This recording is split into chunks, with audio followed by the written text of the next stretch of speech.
It's another edition of the UTPA Baseball Show. My name's Jonah Goldberg. This is the head coach of the UTPA Bronx, Mr. Manny Mantrana. Thank you, Jonah. How are you? I'm operating within established parameters. Yourself? There we go. That's good. That's always good. It's always good. Well, I know you're doing pretty well, coming off of a nice 3-game sweep of Lamar. First time the team has swept Lamar since 1988. That's pretty good. That's amazing. That's a long time. And glad to follow in Coach Al's footsteps. So anytime you can follow in that guy's footsteps, you're doing something right. You know, even the last time this team took a series from Lamar was Coach Al's last year as the coach, 1997. So to be able to do that, and you know, I see Lamar's coach has been there 38 years now, so I'm sure he and Coach Al knew each other very well. That must have been an amazing feeling on the same weekend that Coach Al's getting honored so much. Yeah, basically that was what made it so special, was that the Coach Al was honored as one of the success pillars by our president, and then the announcement of the Coach Al and Joanne Ogletree Plaza in front of the stadium really made all 3 wins on the weekend special. It's going to be pretty cool. You know, you talk about the new entranceway to the stadium in honor of Coach Al and his late wife Joanne. To walk into the stadium every day and see this giant statue of Coach Al. No one better. I mean, there is no, UT Pan Am baseball without Coach Al. The many years he was here, the many wins, but more importantly, the type of person and how many players he mentored, and until this day, call him back and everybody I've talked to has spoken extremely highly of Coach Al. I haven't ran into one person or one former player has had any negative thing to say about Coach Al. So a great collegiate coach, but an even better human being, and he is unique.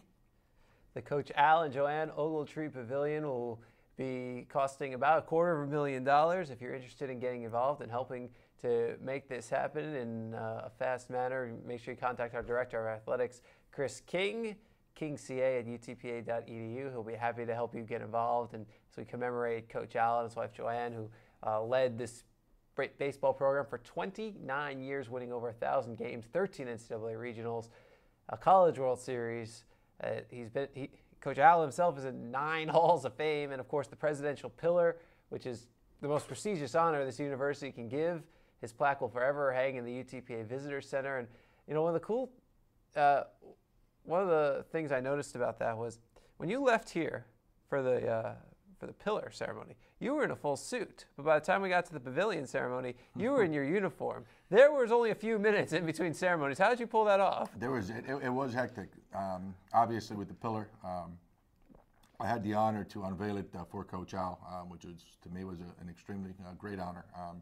Then I had to rush back here because we had a 7 o'clock game for the announcement. I thought about pulling a trick from Coach Al's bag, which back in the when it was Jody Ramsey, when the stadium was on campus, Coach Al would drag the field. And what he would do is he'd get on the tractor in his overalls and drag it. And then he'd go in, and a couple minutes later, he'd come back out in full uniforms. What people didn't realize was that he had his uniform under his overalls. So I thought about that, wearing the uniform under the suit, but it just didn't fit. So I had to rush back, get changed, and made sure that I was there with plenty of time to hear the announcement for the Coach Al and Joanne Ogletree Plaza. So big things happening at UTPA in honor of Coach Al, and then of course you go play the games. Coach Al in attendance at all 3, and luckily you got to shake his hand after all 3 games. You know what? He is doing so much better. He had me a little worried last year because for our first few years here, he and Mrs. Coach would make every single game. Last year he missed quite a few games, and then we see each other and we speak often to each other. He wasn't doing too well, but he's rebounded. They kind of fixed his medications, where now it's really helped him instead of just kind of worsening him. I think the change has been really productive, and he's back to his old self. And like you said, he was here at our opening weekend versus Abilene Christian, all 3 games, and our second weekend, all 3 games against Lamar. And I know it's special for him because before we started the weekend, he kind of told me how tough Lamar has been on us in the past. So I think he was right along with all the players and the coaching staff with those 3 wins. He was definitely a happy camper, and we were extremely happy that we can win for him on his weekend. Well, it started off with a 5-2 win on Friday, and that was a game that Blake English was nothing short of filthy. He was extremely good. He matched their Friday night guy pitch for pitch, and he's going to have to do that if he's going to be the Friday night guy. He's going to face everybody's best. Really pitched well. Our offense came alive, putting up a 5-run, I think 7th or 8th. And then we went to the bullpen and held on for the Friday night win. And Friday night is important. If you win that Friday night game, Jonah, then all you have to do is win either one on Saturday or the Sunday game, and you take the weekend. So that Friday night win was important, and that kind of set up the momentum for the rest of the weekend. English allowed just 1 hit, only base runner, through the first 5 innings. He struck out 7 of his career-high 10 in those 5 innings. What was making him so good? You know what? He was locating his fastball extremely well, and then made a good adjustment with the breaking ball. It was really kind of burying it, but he was able to adjust, and that's big. It's a big component, not only for hitters but for pitchers. You have to sometimes, and pitchers especially, you have to adjust sometimes pitch by pitch. So I thought his biggest positive on that night was the ability to adjust the breaking ball, and it was very, very effective for him. Then when he gets into trouble in the 6th inning, a run comes in, threatening for more. I think the bases were loaded with 1 out. He gets the double play, and then he throws a 1-2-3 7th. We talk about that all the time. Our pitcher is going to throw 120, 130 pitches per game. Their guy is going to throw 120, 130 pitches per game. So if you do the math, that's over 250 pitches per game. But of those 250, Jonah, maybe 5 or 6 are going to determine the outcome of the game. The problem is you don't know what 5 or 6 pitches will determine the game until the game is over. So that was one of those 5 or 6 pitches where he needed to make a big pitch. He needed to get the ground ball so that we can minimize the damage, and he was able to do that. So he made the big pitch when we needed it and got a ground ball, like you said, double play, and that got us out of the inning. Then the offense came alive with the first of 3 big innings over the course of 3 games, the 5-run 8th. On offense, going into the games, that's one of our goals, is to create a big inning. And for us, any big inning is more, 3 or more runs. On the other hand, on defense and pitching, we try to eliminate any big innings for the opponent. So on Friday night, it worked well. We did not give up any big innings, yet we had a big inning, scored 5 runs, and that was enough to win the ballgame for us. You had the 5 on Friday, then you had the 7 spot to complete a comeback from 8-4 to win 11-8 on Saturday, then another 5 spot in the 3rd inning and a 6-4 win on Sunday. So get it all at once, right? Get it out of the way. You know what? I am really pleased with the way that our guys, Jonah, handled the game on Saturday. The conditions were just miserable. It was cold. It was drizzling the entire time. We had to stop the game a couple times because the mound was getting a little bit muddy, so we had to bring in the drying agent to fix it. The conditions were not baseball conditions, but our guys really hung in there.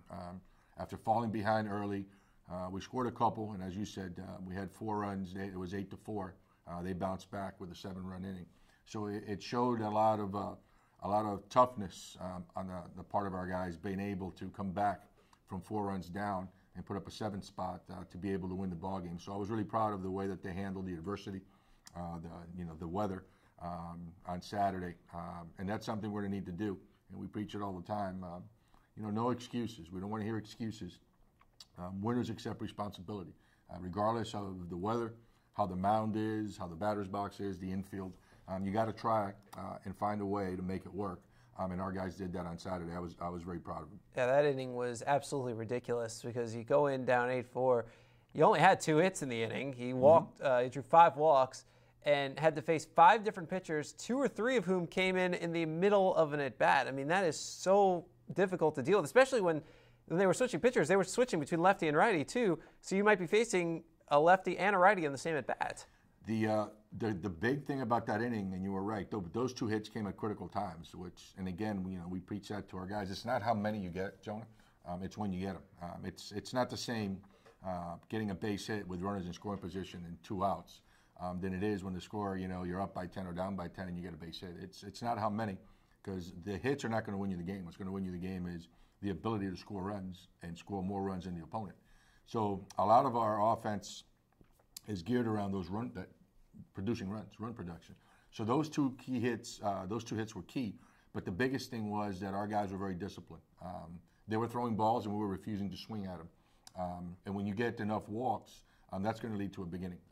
And that's what exactly happened. You know what? Our guys refused to swing at balls. We got the walks, and then we got the big hit when we needed it. And then once you had that lead, your bullpen went into lockdown mode. That was a good 7th, 8th, and 9th. You know, our freshman Johnny Gonzalez came in 1, 2, 3. I think he had 2 Ks, and Matt Rigby came in the 8th, and then Andrew Padron came in the 9th. And it was really no sense of no base runners, you know, in scoring position, things like that. They really came in and they just shut down the door and gave us the win.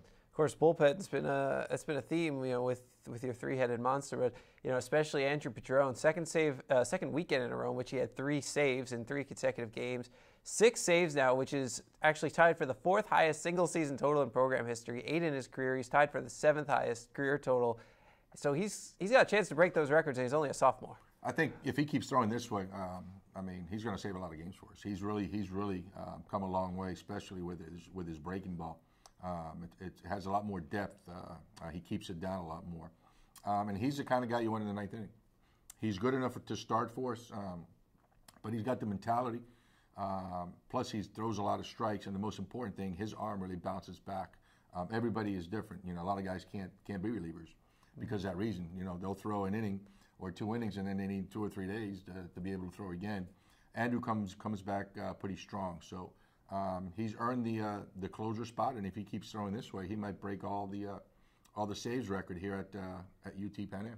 I'm curious. I kind of overheard you talking to Coach Al about heard you mention Padron as your closer on I think it was Sunday.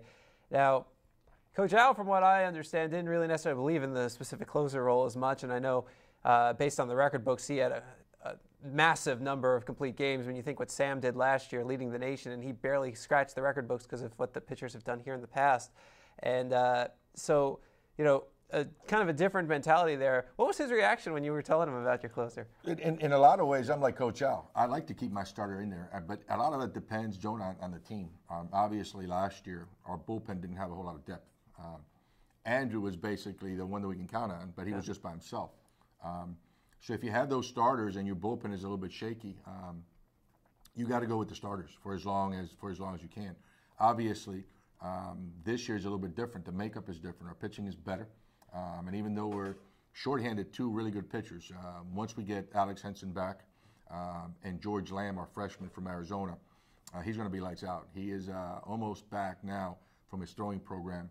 Once we get those 2 guys, we're going to be even deeper. But when you have, you know, Johnny Gonzalez, Matt Rigby, and Andrew Padron in the bullpen, you know what, you have to use them. So probably last year in some of those games, we would have gone a little bit longer with our starter. But now you have those 3 guys, and you're figuring, you know what, if we can get to the 7th inning, we're going to be in pretty good shape. So I think a lot has to do with your personnel, your starters, your bullpen, the depth that you have.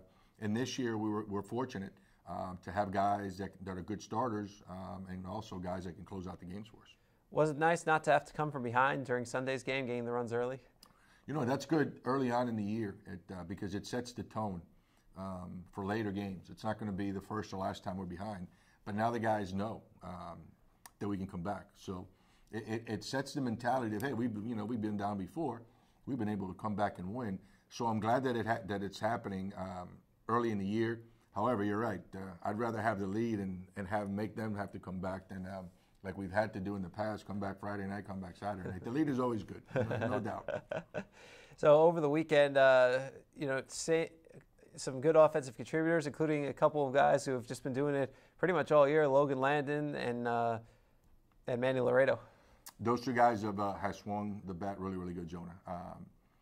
The one that's been really coming along, and I think he's figured out some things, is Jacob Huckabee behind the plate. We've been hitting him 4th. And he had a good weekend. I mean, really some hard hit balls. And one of the at-bats had a 3-0 count. I gave him the green light, and, you know, he hit a triple. So he made me look like a genius. But he's really come along. He's already a top-notch defensive catcher. Really handles our staff well. But he's beginning to figure a couple of things out. And if he does and continues to do this, and Victor Garcia comes along, we're going to have 3 or 4 guys that can really produce some runs for us.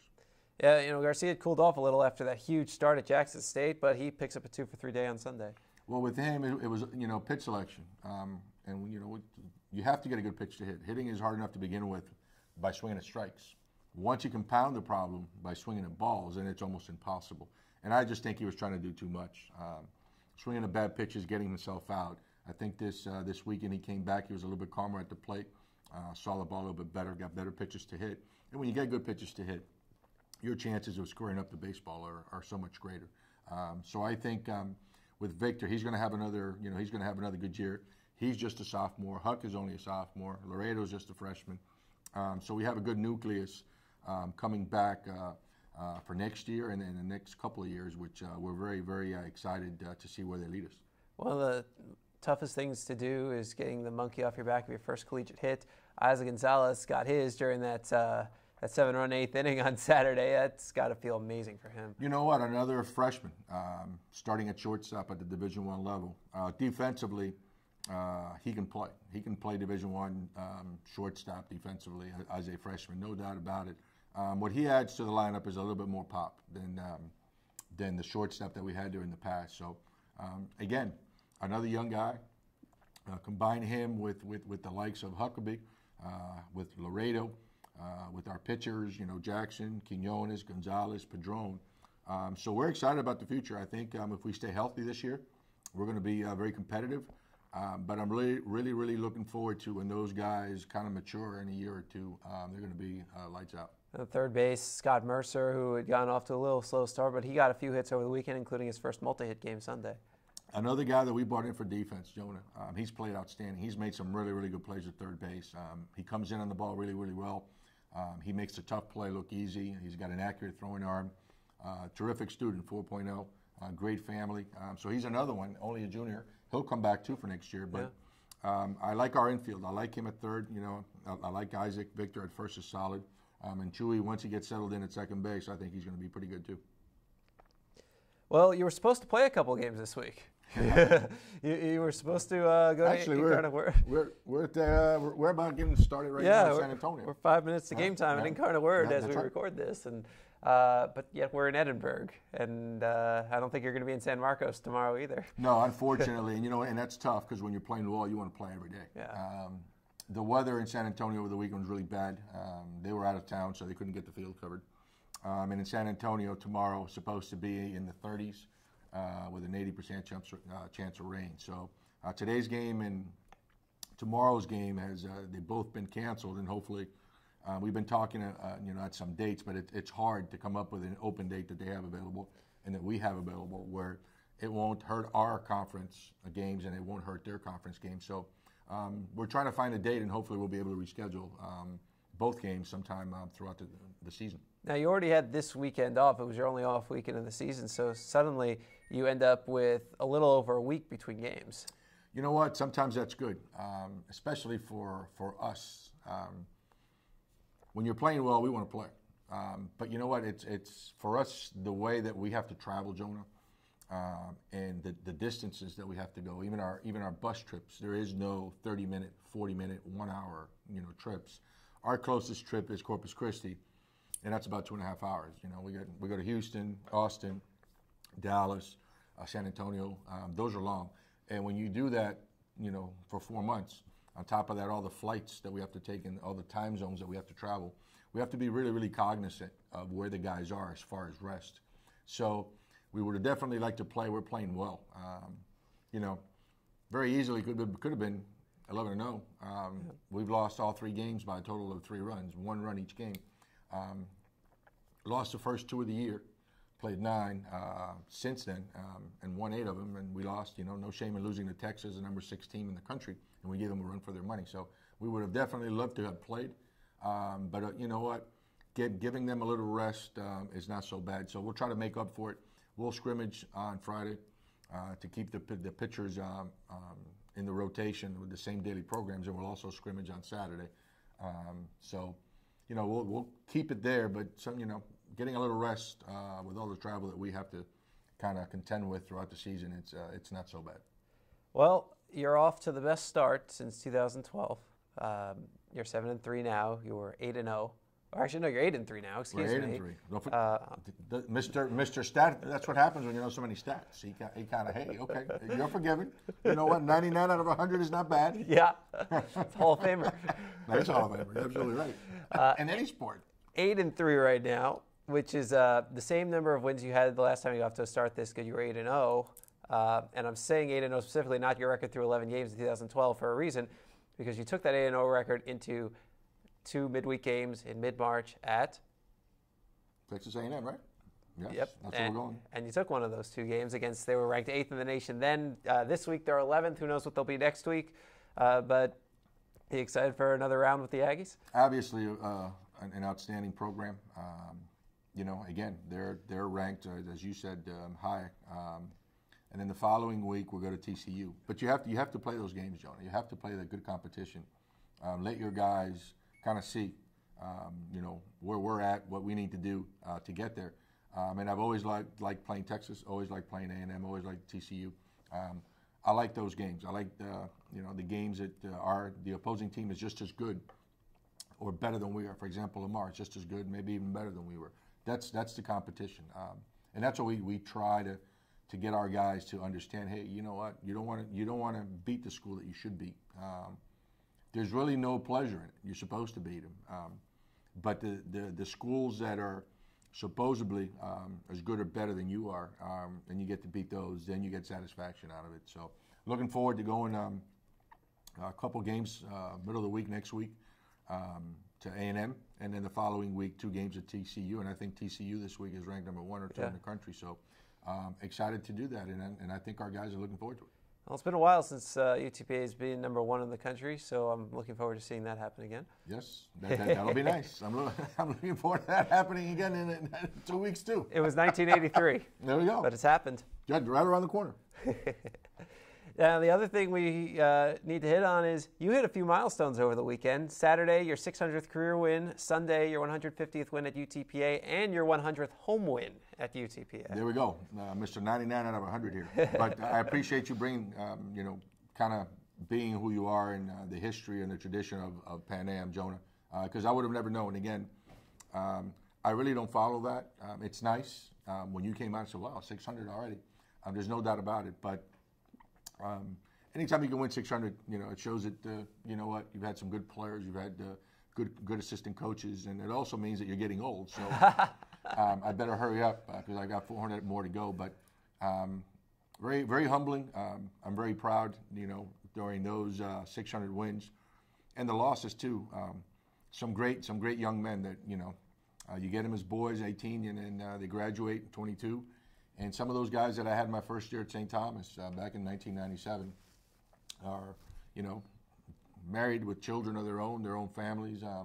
So it's, you know, it's if you do the things the right way and you look out for your players, I think the wins will come, and that's exactly what's happened. The wins have come. Just trying to do the best that we can with our players and where we're at. Well, Coach Mantrana will go for win number 603 and 604 next week, Tuesday and Wednesday at Texas A&M, currently 11th in the nation. Tuesday's game, 6:35 p.m. Wednesday's game, 3:05 p.m. Both games will be televised on SEC Network Plus. So they're alternate channels, so just click the up button once you hit the SEC Network, and that's probably where it is. Or that'll be the plus. Yeah, most likely. I mean, you know, it varies by your operator, so just check your listings. But you'll be able to watch those games on TV. You know, hopefully you'll be there cheering on the Bronx. That would be nice. Yeah, a little green and a sea of maroon. Exactly. That would be nice. He's Manny Mantrana. He's head coach of the UTPA baseball team. My name's Jonah Goldberg. We'll see you next week. This is Bronx Baseball.